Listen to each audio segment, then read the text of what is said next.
እግዚአብሔር የሕይወቴ መታመኛዋ ነው። ምንም የምፈራው ነገር የለም። እመኒ ጸብአኒ ተአይን እይፈራህኒ ልብየ። ሰራዊት እንኳን ከቦ ቢወጋኝ እግዚአብሔር መታመኛዬ ነውና አልፈራም ይላል። ስለ እግዚአብሔር ብርሃን ነው። እግዚአብሔር መድኃኒት ነው። እግዚአብሔር መልካም ነው። እሱ ራሱ ኖራል። አነ ውእቱ ኖላዊ ኄር ዘበአማን፣ እኔ እውነተኛ እረኛ መልካም እረኛ እኔ ነኝ ይላል። በጎ እረኛ እኔ ነኝ። እንኳን በአፋ ሆኖ መጠበቅ ይቅርና ራስን አሳልፎ በመስጠት እንኳን የሚጠብቅ እረኛ ነው እሱ። እግዚአብሔር ንጉሥ ሆኖ መጠበቁ፣ አምላክ ሆኖ መጠበቁ፣ በሰማያዊት መንግስቱ በግርማ መለኮቱ ሆኖ መጠበቁ ድንቅ ነው። ከዚያ ያለፈ ደግሞ የሚደንቀው ራሱን በመስጠት የጠበቀን እረኝነት ግሩም ነው። ለእኛ ራሱን አሳልፎ መስጠቱ። እግዚአብሔር እኔ ቸር እረኛ ነኝ ብሏል። እኔ ቸር እረኛ ነኝ፣ በጎቼም እኔን ያውቁኛል፣ ድምፄንም ይሰማሉ። በእኔ በኩል የሚገባ ይድናል። እኔ የበጎች በር ነኝ። ዘዋንታ አቤ ውእቱ ይድህን፣ በእኔ በኩል የሚገባ ይድናል። ይበው ወይ ወፅ፣ ይገባል ይወጣል፣ ወይ ረክብ ምርአየ፣ መሰማሪያም ያገኛል ይላል። ስለዚህ በጎቼ እኔን ያውቃሉ፣ እኔም በጎቼን አውቃለሁ። አልቦ ዘየሐይደኒዮን እምዴ፣ በጎቼን ከእጄ የሚነጥቃቸውም ከቶ የለም ይላል። እንግዲህ እግዚአብሔር ጠባቂያችን ነው፣ እረኛችን ነው፣ መልካም ነው፣ ቸር ነው። እግዚአብሔር ሰው እንዲጠፋም አይፈልግም። ኢፈነወ እግዚአብሔር ለወልዱ ከመ ይትሐጐል ኩሉ ዓለም አላ ከመ ይሕየው። እግዚአብሔር ዓለሙ ሁሉ እንዲድን እንጂ እንዲጠፋ ልጁን አላከውም ይላል። እግዚአብሔር ዓለሙ ሁሉ እንዲድን ነው እንጂ እንዲጠፋ አይፈልግም። ቅድምም ብፁዕ አባታችን እንደጠቀሱልን ጢሞቴዎስ ምዕራፍ 2 ቁጥር 1 ላይ ሲናገር ዘይፈቅድ ይሕየው ኩሉ ዓለም ዘአነ ቀዳሚሆሙ ለኃጥአን፣ የኃጥአን መጀመሪያቸው የምሆን እኔንም ጨምሮ ዓለም ሁሉ እንዲድን የሚወድ እግዚአብሔር ይላል ቅዱስ ጳውሎስ። ዓለም ሁሉ እንዲድን የሚወድ እግዚአብሔር የሚወደው ዓለም ሁሉ እንዲድን ነው። ወይኩን ፈቃድከ እንላለን። ፈቃድ በሰማይ እንደሆነች እንዲሁም በምድር ትሁን እንላለን። ቅዱስ ዮሐንስ አፈወርቄን ሲተረጉም ፈቃዱሰ ለእግዚአብሔር ድህነት ዓለም ውእቱ ይላል። ፈቃድህ ይሁን እያልን እንጸልያለን። ፈቃዱ ምንድን ነው ይልና የእግዚአብሔር ፈቃዱ ዓለም እንዲድን ነው ይላል። ሰዎችን ሁሉ ይወዳል፣ ለፍጥረት ሁሉ ይራራል። እግዚአብሔር ፍጥረትን እግዚአብሔር እንኳን እሱ ይቅርና ቅዱሳን ቸሮች ናቸው። የቅዱሳን ቸርነት ከሰው አንሶ እስመ ነፍሰ ጻድቅ ይትራራ ላዕለ ነፍሰ እንስሳው፣ የጻድቅ ሰው ነፍስ ለእንስሳ እንኳን ይራራል ይላል። ጻድቅ ለእንስሳ እንኳን የሚያዝን ነው። እግዚአብሔርን ተውት። አንድ ሰው እግዚአብሔርን መምሰል ሲጀምር ለእንስሳ እንኳን የሚያዝን ይሆናል። ለእንስሳት የሚያዝን ይሆናል። ዛሬም ድረስ አሉ ለእንስሳት የሚያዝኑ። በገጠር ያሉት ያዝናሉ። የከተማው ሰው እንጃ ያላውቅም፣ ከተማ ስለማልኖር። የገጠር እናቶች ጤፍ እንኳን ሲያበጥሩ ለወፎቹ ይተውላቸዋል፣ እንዲለቅሙ ይተውላቸዋል። ለዝንጀሮ ይተዋል። በኦሪት ዘዳግም ማለት ቃርሚያ በቃረምክ ጊዜ አዝመራህን ጨርሰህ አትጨደው፣ ለድሃና ለአውሬ ተው ተብሏል። ርኅራኄ የብሉይ ኪዳንም የሐዲስ ኪዳንም አስተምሮ ነው። ጥጃውን አርደህ በእናቱ ወተት አትቀቅለው ይላል። የቸርነት ስራ ነው ይሄ። ርኅሩህን ነው። በእናትና በልጅ መካከል ገብተህ ጭካኔን አታድርግ ማለት ነው። እናትና ልጅን መለየት ጭካኔ ስለሆነ እግዚአብሔር እንኳን ለሰው እናትና ልጅ ይቅርና ለእንስሳት እናትና ልጅነት የሚያዝን ርኅሩህ ነው እግዚአብሔር። ለእንስሳቱ ርኅራኄ ሰርቶላቸዋል። አህያውን ያለመጠን እንዳይጭኑት ስርዓት ሰርቷል እግዚአብሔር። በሬና በሬ እንዳይዋጋ ስርዓት ሰርቷል። አንዱ በሬ የአንዱን በሬ ወግቶ እንዳይገድል ኦሪት ዘጸአት ምዕራፍ 21 ላይ እንደተጻፈልን። ስለዚህ እግዚአብሔር ለእንስሳት እንኳን እንድናዝን ፈጥሮናል። ለሁሉ ልክ መልክ ሰጥቶ ነው የፈጠረ እግዚአብሔር። ሁሉም እንኳን እሱ የእሱ ቅዱሳን እንኳን ቅዱሳን እሱ የፈጠረው ፍጥረት እንኳን መልካም ነው። 6 ቀን የፈጠረው ፍጥረት ሁሉ ወሬ እግዚአብሔር ከመሰናይ ወሬ እግዚአብሔር ከመሰናይ እግዚአብሔርም ያ መልካም እንደሆነ አየ እያለን የደመደመው የፈጠረው ፍጥረት ሁሉ እግዚአብሔር መልካም ነው። እንግዲህ እግዚአብሔር መልካም ከሆነ ቸርም ከሆነ እንዳንጠፋም የሚፈልግ ከሆነ እንድንድንም የሚፈልግ ከሆነ ቸር እረኛችንም ከሆነ እሱን ከተጠጋን ምንም የሚነጥቀን ከሌለ በሱ ስም እያመንን እሱን ጥግ እያደረግን የሱን ስም እየጠራን እየጸለይን እያስቀደስን በጎው እግዚአብሔር የቂዶ ክፉ ይደርስብናል የሚል ጥያቄ ሁላችንም እንጠይቃለን። ዲያብሎስ ራሱ ክፉ ነገርን ያመጣና እግዚአብሔር ቸር ከሆነ ክፉ ነገር ለምን አመጣብህ ብሎ ደግሞ ይጠይቀናል።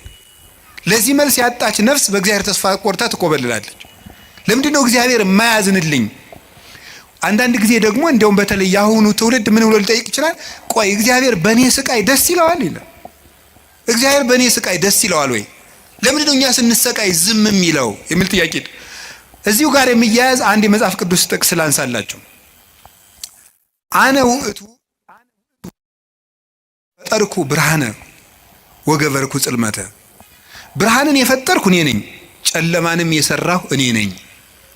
አመጽ ሰላመ እፈጥር ሰላመ ወእገብር እኪተ። ሰላምንም አመጣለሁ ክፋትንም እፈጥራለሁ። አነ እግዚአብሔር ፈጠርኩ ዘንተ ኩሎ። እኔ እግዚአብሔር ሁሉንም ይሄንን ፈጠርኩ ይላል ትንቢተ ኢሳይያስ ምዕራፍ 45 ቁጥር 6 ላይ። እኔ እግዚአብሔር ሰላምን አመጣለሁ ክፋትን እፈጥራለሁ፣ ብርሃንንም ፈጥሬያለሁ ጨለማንም ፈጥሬያለሁ ይላል።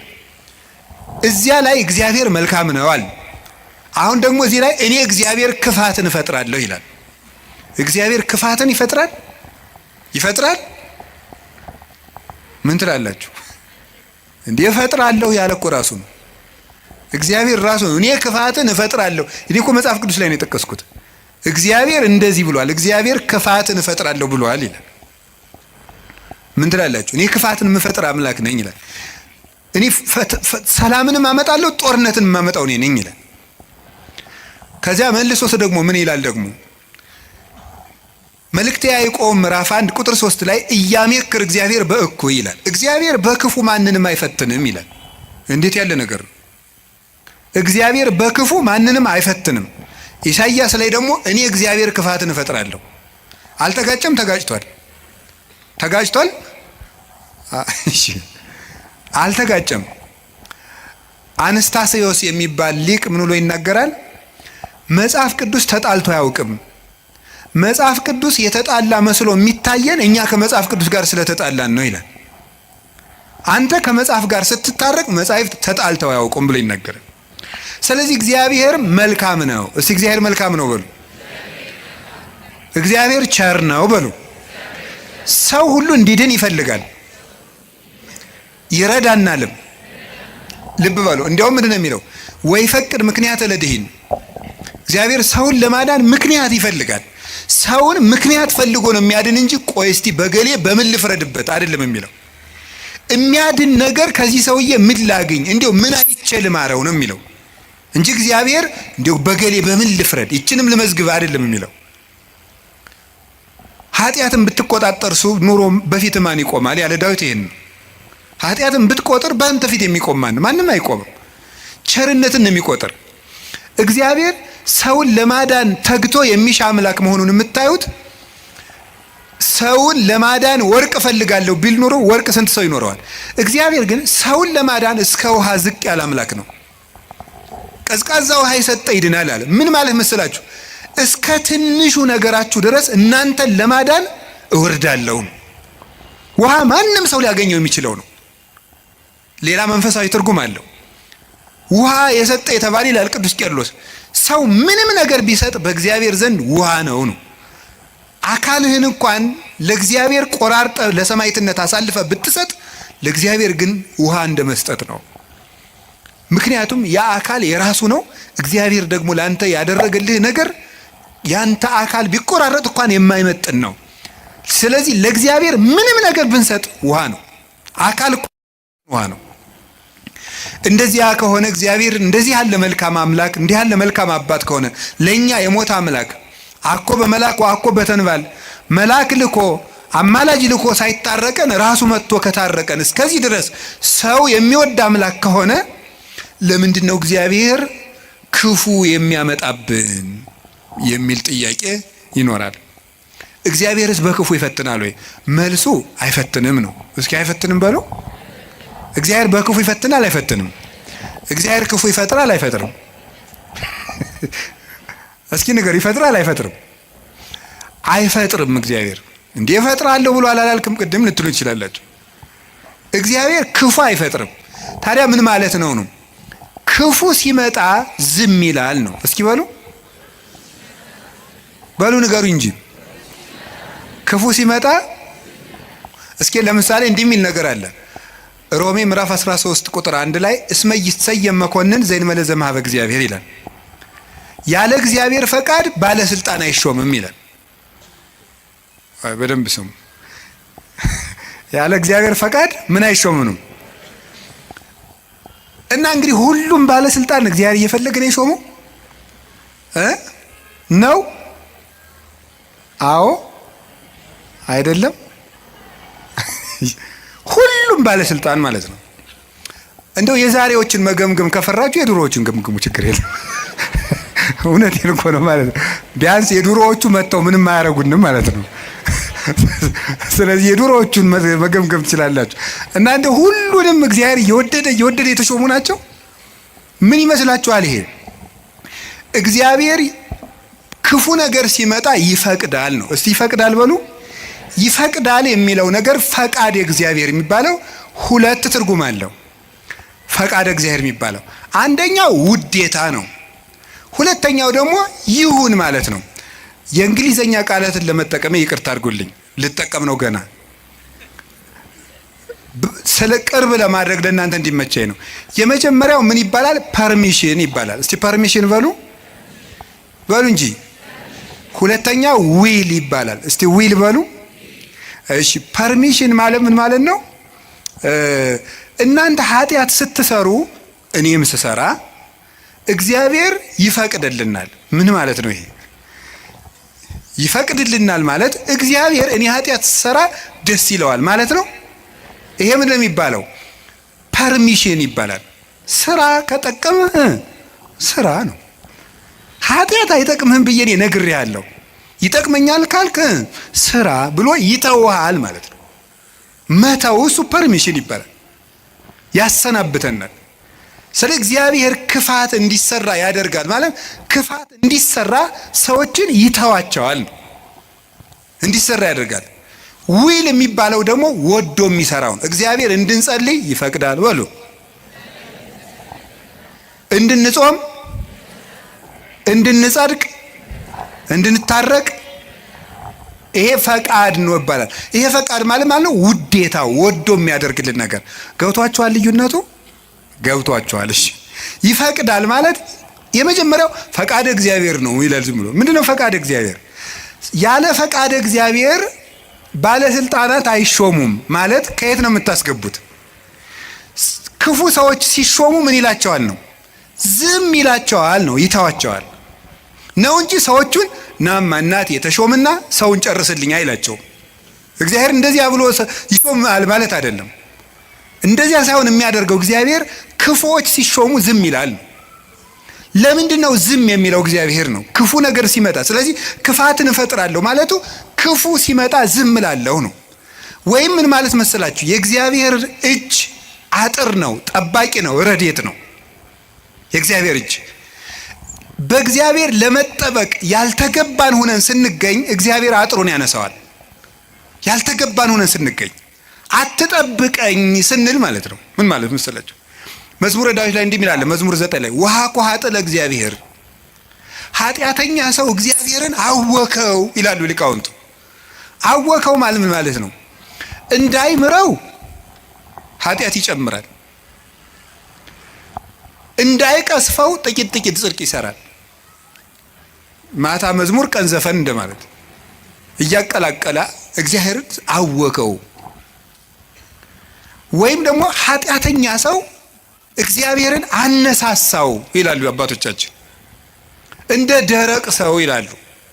እንደ ደረቅ ሰው፣ ደረቅ ሰው እንደው ጣይም አድርጌው ነው እንጂ ሌላ ነው የሚል አንድምታው። ደረቅ ሰው የሚለው ምን ማለት መስላችሁ? አቅም የሌለው ሰው እኔ አንተ ሰው ረፍ ብያለሁ ሲለምናል ወንድ እስኪ ነካኝ ወተት ነው እንጂ ደም አይወጣኝ የሚል ይሄ ማለት ነው። አቅም የለው ግን ደረቅ የሆነ ማለት ነው። በሉኝ የሚል ማለት ነው። ኃጢአት እየሰራ በየቀኑ ለእግዚአብሔር የመቅሰፍት ጨንገር የሚያቀብለው ሰው ማለት ነው። ቅሰፈኝ እያለ እግዚአብሔርን መቅሰፍት የሚለምን ሰው አለ ነው። እግዚአብሔር የመዳን እድል የመስተካከል እድል በሰጠው ቁጥር እየተበላሸ ለእግዚአብሔር የቁጣ በትር የሚያቀብለው ሰው፣ ለዚህ ሰው እግዚአብሔር የጥበቃ ረድኤቱን ያነሳበታል። ልቡ እንዲስተካከል የሚያራራውን የሚገስጸውን ረድኤቱን ሲያነሳው ልቡ ይደነድናል፣ ጨካኝ ይሆናል፣ ያሰናብተዋል። ያን ጊዜ ሰዎች በሙሉ አራዊት አጥር ሲነሳላቸው በተከፈተ ቤት ውስጥ ገብተው እንደሚሰለጥኑት ሁሉ እግዚአብሔር ረድኤቱን ከኛ ላይ ሲያነሳ አራዊት የሆኑ ሰዎች በስልጣን ሊሆን ይችላሉ፣ በጭካኔ ሊሆን ይችላሉ፣ መጥተው እንዲሰለጥኑ ያደርጋቸዋል ማለት ነው። በሰው ላይ እንዲሆኑ ያደርጋቸዋል እንደተባለው ማለት ነው። አንድ ዲያቆን ነው አይደል የተባለው፣ መቅደስ ውስጥ ቅዱስ ጳውሎስን እንትቷሉ የኢዮብን መጽሐፍ ያነባል አሉ። እንዲያው እኮ ይገርማል። እና የሚያነበው ደግሞ አነግስ ብእሴ መደለው የሚለውን ነው። አፄ ቴዎድሮስ እያስቀደሱ ነው ይባላል። ጨካኝ ንጉሥ አነግሳለሁ የሚለውን ነው የሚያነበው። ጨካኝ ንጉሥ አነግሳለሁ ብሏል እግዚአብሔር የሚለውን ያነባል። ምን ብለው ጨመሩበት እሳቸው? ቀጥሎ ያለውን እሱ ግን አይላትም አውቆ። በይንተ ከህዝብ የሚለውን ጨምረው እንጂ አሉት አሉ። ስለ ህዝቡ ክፋት የሚለውን ጨምረህ አነበው አሉት። ስለምኑ ክፋት ነው? ስለ ህዝቡ ክፋት ነው። ስለዚህ ክፉ ነገርን ማን ነው ያመጣው ካላችሁን፣ እኛ በሉ ንገሩኝ እንጂ እኛ ነን ክፉ ነገርን የምናመጣው። እግዚአብሔር ክፉ ነገርን አመጣለሁ ማለት ክፉ ነገር ሲመጣ ዝም እላለሁ፣ አሰናብተዋለሁ ማለት ነው። ፈርዖን በእስራኤል ላይ እንዲሰለጥን ዝም እለዋለሁ ነው፣ አሰለጥነዋለሁ። ለምንድን ነው እግዚአብሔር ክፉ ነገር እንዲመጣብን የሚፈቅድ? አይወደንም፣ ይወደናል። አይፈልገንም፣ ይፈልገናል። አያዝንልንም፣ ያዝንልናል። እና ግንሳ ምን ሆነ? እንዳይጠብቀን እንዲጠብቀን የሚያደርገውን ነገር ሁሉ ቆርጠነዋል። ከሱ ጋር መዋል አንፈልግም። እሱን በጸሎት ማነጋገር አንፈልግም። ሕጉን መፈጸም አንፈልግም። በቤቱ መኖር አንፈልግም። መታረቅ አንፈልግም። መስማማት አንፈልግም። በምን መልኩ ይጠብቀን? አብሮን ቢኖር ክፉ አይደርስብንም። አብሮን እንዳይኖር ደግሞ ቤታችን ቆልፈናል።